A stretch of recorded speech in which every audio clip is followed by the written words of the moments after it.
Hey guys, welcome back to the channel Calibrate Physics. In this video, you all can try to crack 3 champions level questions on simple harmonic motion. Okay, so here are the questions.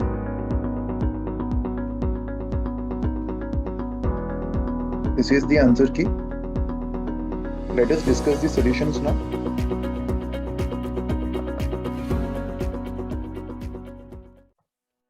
Question number 1. If natural frequency omega of the system shown in the figure is x times k by 5m, find the value of x. So देखो system का time period कैसे निकालेंगे. System को अपने main position से थोड़ा सा displace कर दो. लेट से हम लोग ये वाले ब्लॉक को x अमाउंट से नीचे डिस्प्लेस कर रहे हैं, राइट. तो ऐसा करने पर इस ब्लॉक से जो स्ट्रिंग कनेक्टेड है ये वाला, इसके अंदर एक एक्स्ट्रा टेंशन फोर्स जनरेट होगा. तो एक्स्ट्रा टेंशन फोर्स को T मान लेते, right. This T is not the total tension, ये खाली एक्स्ट्रा टेंशन के इक्वल होगा जो कि रिस्टोरिंग फोर्स का काम कर रहा होगा. And because of this extra tension force ये ब्लॉक M ऊपर की तरफ एसोलेट कर रहा होगा. तो इस ब्लॉक का जो फोर्स इक्वेशन है वो क्या होगा, extra tension equals to mass into acceleration, right. ये पहला इक्वेशन हमें मिल गया. So now because of extra tension T, इसके ऊपर जो स्ट्रिंग कनेक्टेड है ये वाला, इसके अंदर हम लोग टेंशन T/2 मान सकते पूरे स्ट्रिंग में, राइट. और ये T/2 एक्स्ट्रा टेंशन इस ब्लॉक पे लग रहा होगा ऊपर की तरफ. ऑल्सो ये वाला जो ब्लॉक है ये कुछ अमाउंट x डैश से ऊपर चला गया होगा क्योंकि ये वाला ब्लॉक x से नीचे गया था, और ये वाला ब्लॉक a से ऊपर एसोलेट कर रहा. दैट मीन्स इंक्लाइन पे जो ब्लॉक रखा हुआ है वो किसी a डैश से नीचे की तरफ एसोलेट करेगा. x डैश और x एंड a डैश और a, इनमें जो रिलेशन होगा वो अपन कंस्ट्रेंट से निकाल सकते हैं. और कंस्ट्रेंट्स के लिए we can also apply principle of virtual work, right. So work done by tension on this block will be T/2 into x dash, and work done by tension on this block will be minus T into x. And as per principle of virtual work, total work done by the tension can be equated to 0.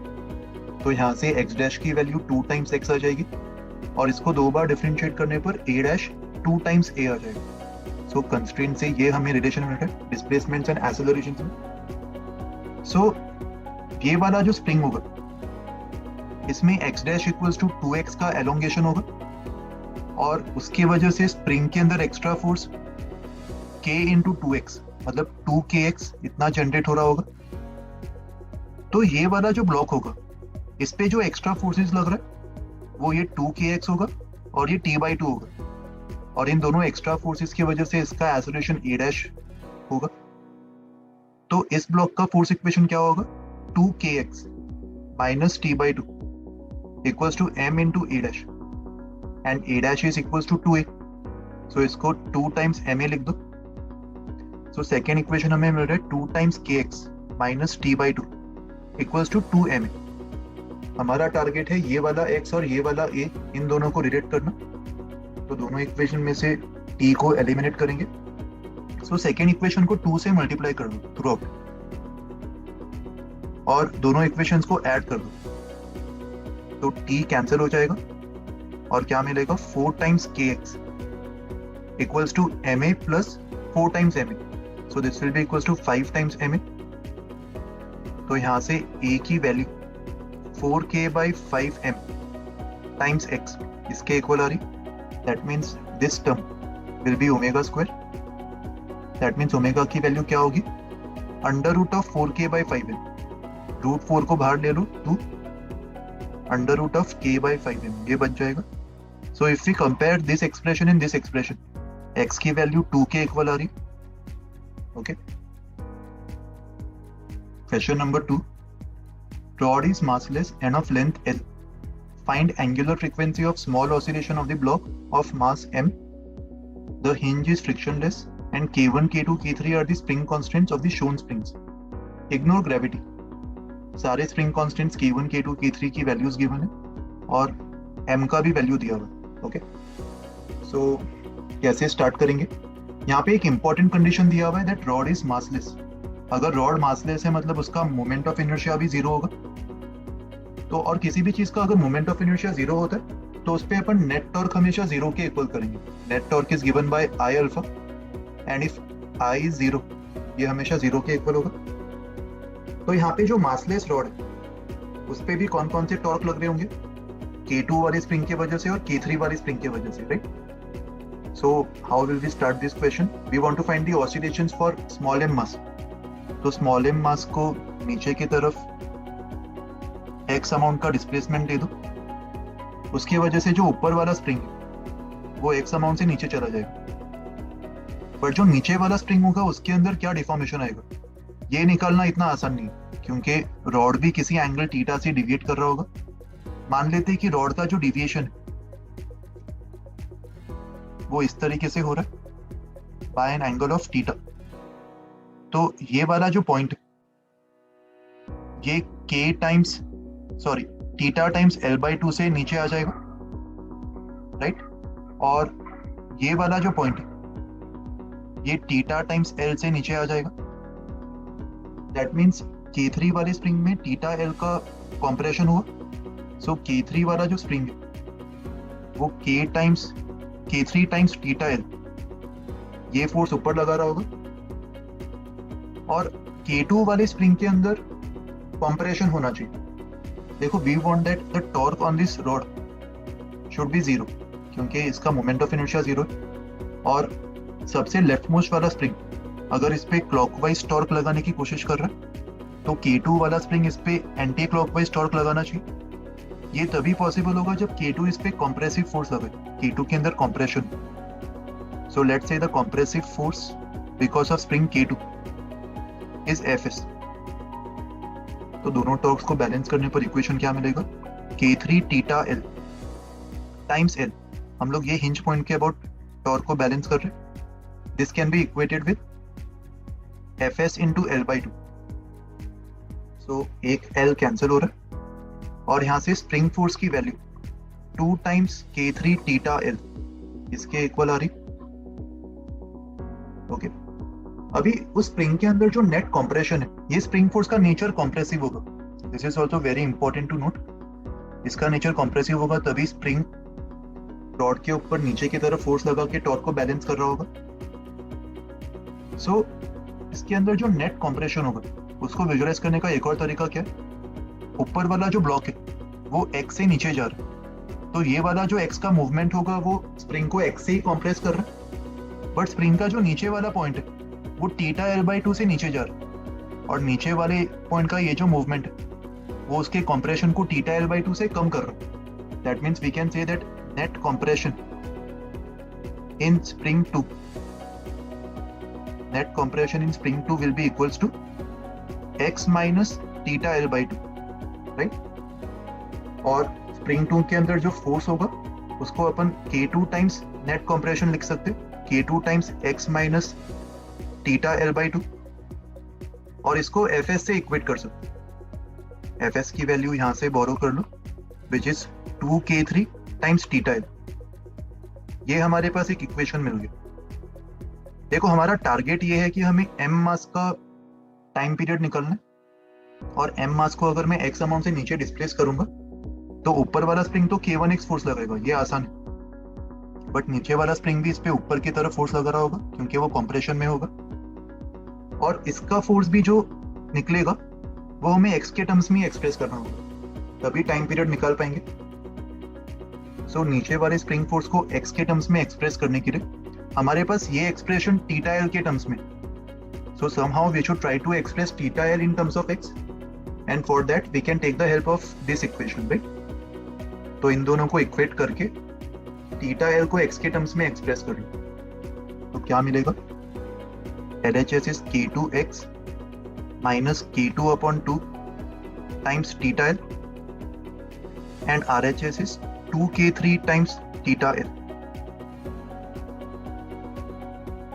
तो यहां से theta L की value हमें मिल जाएगी K2x is 2K3 plus K2/2 times theta L, right? And Fs is 2K3 times theta L.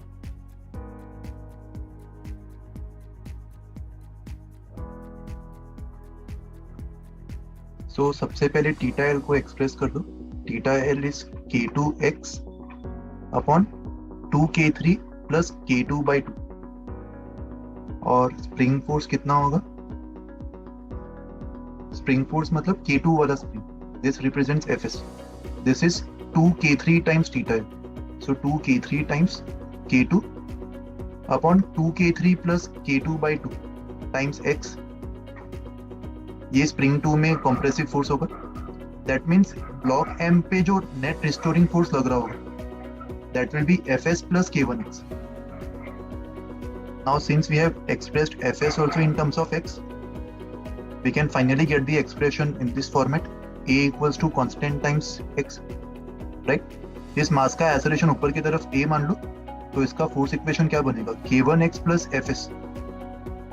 तो x को बाहर common रहने दो और अंदर k1 plus 2k2 k3 upon 2k3 plus k2/2 times x. ये बचेगा equals to mass into acceleration. Mass को भी इससे डिवाइड कर दो. That means this entire thing will be omega square. इसमें सारे वैल्यूज डाल दो, उससे हमें ओमेगा की वैल्यू मिल जाएगी. सवाल में एंगुलर फ्रीक्वेंसी ओमेगा ही पूछा है, राइट?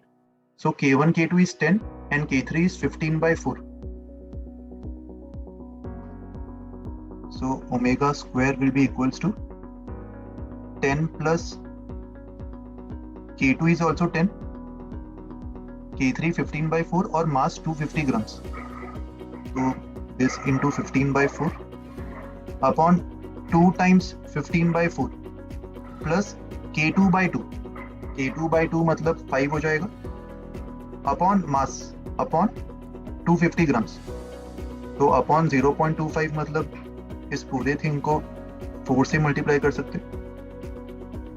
इसको सिंप्लीफाई कर लो, ये 2 कैंसिल हो जाएगा. 15 इंटू 5 इज 75 और नीचे का जो टर्म है 15 इंटू 2 30,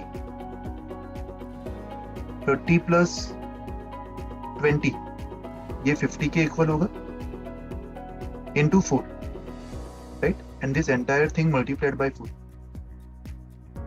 सो ये 2 से मल्टीप्लाई कर दो, ये 25 into 3 75 and 3 into 2 6. So 10 plus 6 is 16. That means 16 into 4. ये ओमेगा स्क्वायर होगा. That means omega will be equals to 8 SI units, right? Let's discuss question number 3 now. Initially the spring is in natural length and block A is at rest and block B is moving with 5 meters per second towards right on a frictionless surface as shown in the figure. Find the maximum speed of block A during the subsequent motion. So देखो यहाँ पे दोनों blocks oscillate करते हुए आगे जा रहे होंगे इस तरीके से. ग्राउंड फ्रेम से उनका मोशन एनालाइज करना बहुत ही कॉम्प्लेक्स होगा. तो ऐसे सवालों में हमेशा सेंटर ऑफ मास के फ्रेम से हमें मोशन को एनालाइज करना चाहिए. कैसे? सबसे पहले सेंटर ऑफ मास का वेलोसिटी निकाल लो. Vcom will be equals to m1 v1 2 into 0 plus m2 3 into v2 which is 5 upon m1 plus m2. तो इससे Vcom की वैल्यू 3 मीटर्स पर सेकेंड आ रही and centre of mass constant velocity से आगे move कर रहा होगा. दोनों ब्लॉक्स को अगर हम लोग एज अ सिस्टम मानते तो दोनों पे कोई भी एक्सटर्नल फोर्स नहीं लग रहा, right? So Vcom will be constant. That means centre of मास का जो फ्रेम ऑफ रेफरेंस होगा that will be inertial frame of reference. तो सेंटर ऑफ मास के फ्रेम से अगर हम लोग दोनों ब्लॉक्स को देखेंगे, 2 kg ब्लॉक जो कि ग्राउंड फ्रेम में रेस्ट में था, सेंटर ऑफ मास के फ्रेम में वो इनिशियली लेफ्ट में मूव कर रहा होगा, एक्सट्रीम पोजीशन पे जाएगा और वापस रिटर्न आएगा और वापस इस पोजीशन से वो 3 मीटर्स पर सेकेंड से ही पास करेगा. So this will be the path of 2 kg block in the centre of mass frame. और हमें 2 kg ब्लॉक का ही मैक्सिमम स्पीड निकालना. अच्छा, ये मैक्सिमम स्पीड कौन से फ्रेम से निकालना है?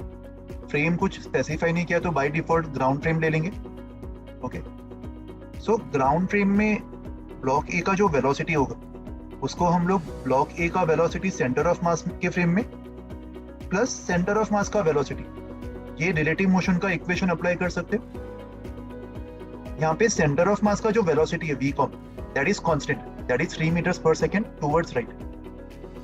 और हमें इसको मैक्सिमाइज करना. तो इसको मैक्सिमाइज करने के लिए ये वाली वैल्यू भी मैक्सिमम राइट की तरफ होनी चाहिए. v com is towards right 3 meters per second. तो velocity of block A with respect to centre of mass जब भी मैक्सिमम राइट की तरफ होगा, actual velocity of A ground के फ्रेम में भी मैक्सिमम वेलोसिटी एक्वायर कर जाएगा. और इसकी मैक्सिमम वैल्यू राइट की तरफ हम लोग 3 meters per second ऑब्जर्व कर पा रहे हैं, राइट, जो कि एसएचएम का मीन पोजीशन होगा. So maximum velocity of A in the ground frame will come out to be 3 plus 3, which is 6 meters per second, right? So guys, this completes our discussion of all the questions from this set. Keep up the hard work by practicing many such questions from the other sets as well. Also, please do subscribe to the channel Calibrate Physics. You all can also like, share and comment below and hit on the bell icon to get notifications of many such videos in the future. Thank you all for watching this video and take very good care of yourselves.